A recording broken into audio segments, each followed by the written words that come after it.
السلام علیکم پاکستان، حمید نقیبی آپ کی خدمت میں حاضر ہے۔ ناظرین، 2026 دنیا کی سانسیں تھمی ہوئی ہیں۔ خلیج فارس کے دہانے پر موجود آبنائے ہرمز مکمل طور پر سیل ہے۔ عالمی معیشت کی شرح کٹ چکی ہے اور دنیا بھر میں تیل کی قیمتیں آسمانوں کو چھو رہی ہیں۔ ماہرین چیخ رہے ہیں کہ دنیا اندھیرے میں ڈوبنے والی ہے، لیکن اس دوران ریگستان کے ریت کے تلے چھپا ایک خاموش منصوبہ ایکٹیویٹ ہوتا ہے۔ جب دنیا ہرمز کی بندش کے خوف سے لرز رہی ہے، سعودی عرب کے ساحلوں پر خاموشی سے خام تیل کے ٹینکرز بھرے جا رہے ہیں۔ نہ کوئی جنگی خطرہ، نہ ہرمز کی ناکہ بندی کا ڈر۔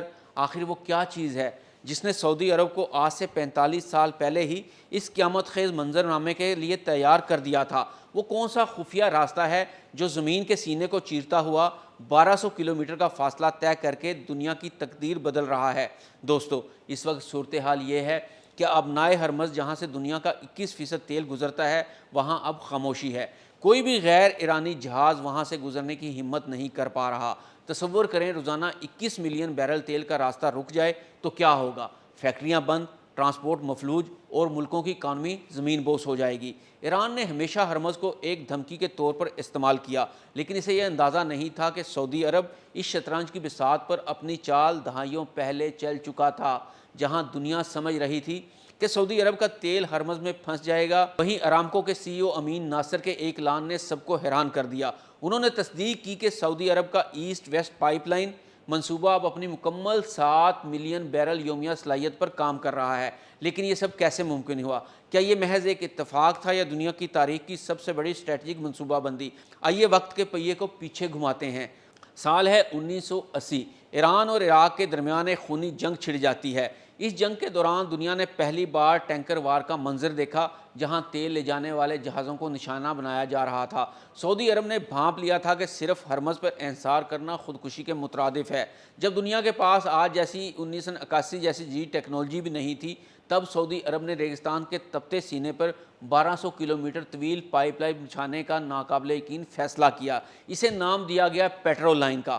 آپ حیران ہو گئے کہ 1982 میں اسے مکمل بھی کر لیا گیا، لیکن وہ خطرہ جو دنیا کو آج 2026 میں نظر آ رہا ہے، سعودی حکمرانوں نے اسے 45 سال پہلے ہی دیکھ لیا تھا۔ انہوں نے خلیج فارس کے ساحل پر واقع ابیگ سے لے کر بحیرہ احمر کے ساحل پر موجود ینبو بندرگاہ تک ایک ایسا راستہ بنا دیا جو پورے ایران اور ابنائے ہرمز کو مکمل طور پر بائی پاس کر دیتا ہے۔ یہ کوئی عام پائپ لائن نہیں ہے، انجینئرنگ کا ایک عظیم الشان شاہکار ہے۔ اس کی لمبائی 1201 کلومیٹر ہے، جو کہ کئی ملکوں کی کل لمبائی سے بھی زیادہ ہے۔ یہ اصل میں 2 متوازی پائپ لائنز کا ایک نیٹ ورک ہے، جن کا قطر 48 اور 56 انچ ہے۔ اس پورے راستے میں 13 طاقتور پمپنگ سٹیشن لگائے گئے ہیں، جو خام تیل کو پہاڑوں اور صحراؤں کے درمیان سے دھکیلتے ہوئے دوسرے کنارے تک پہنچاتے ہیں۔ شروع میں اس کی صلاحیت 5 ملین بیرل یومیہ تھی، لیکن 2019 کے بعد اسے اپ گریڈ کر کے اس کی صلاحیت کو 7 ملین تک پہنچا دیا گیا۔ تو آئیے اب دیکھتے ہیں کہ اس پائپ لائن کے ذریعے تیل کن کن ممالک تک پہنچایا جا سکتا ہے۔ اس پائپ لائن کے ذریعے سعودی عرب کا تیل براہ راست ریڈ سی کی بندرگاہ ینبو تک پہنچتا ہے، جہاں سے یہ عالمی منڈیوں کے لیے ایک نیا اور محفوظ گیٹ وے فراہم کرتا ہے۔ یہاں سے تیل کی ترسیل کے لیے 3 بڑے رخ بنتے ہیں۔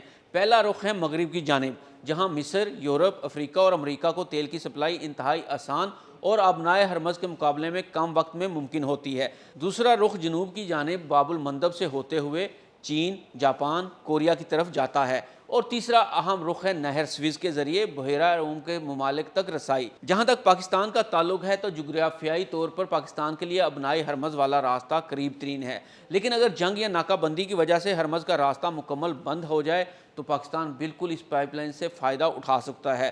ایسی صورت میں سعودی تیل ینبو سے بحیرہ احمر اور پھر بحیرہ عرب کے راستے کراچی یا گوادر کی بندرگاہوں تک پہنچایا جا سکتا ہے۔ اگرچہ بحری راستے ہرمز کے مقابلے میں تھوڑا طویل ہوگا، لیکن کسی بھی بڑے علاقائی بحران یا جنگ کی صورت میں پاکستان کی توانائی کی ضروریات کو پورا کرنے کے لیے واحد اور سب سے معتبر راستہ ثابت ہوگا۔ ذرا سوچیں، جب ہرمز بند ہو جائے تو سعودی عرب کے پاس یہ صلاحیت موجود ہے کہ وہ اپنا تقریباً تمام برآمدی تیل زمین کے اندر ہی اندر محفوظ طریقے سے بحیرہ احمر تک پہنچا دے۔ یہاں سے یہ تیل براہ راست یورپ، افریقہ اور امریکہ روانہ کر دیا جاتا ہے۔ ایران کی دھمکی دھری کی دھری رہ گئی ہے، لیکن کیا یہ سب اتنا ہی آسان تھا؟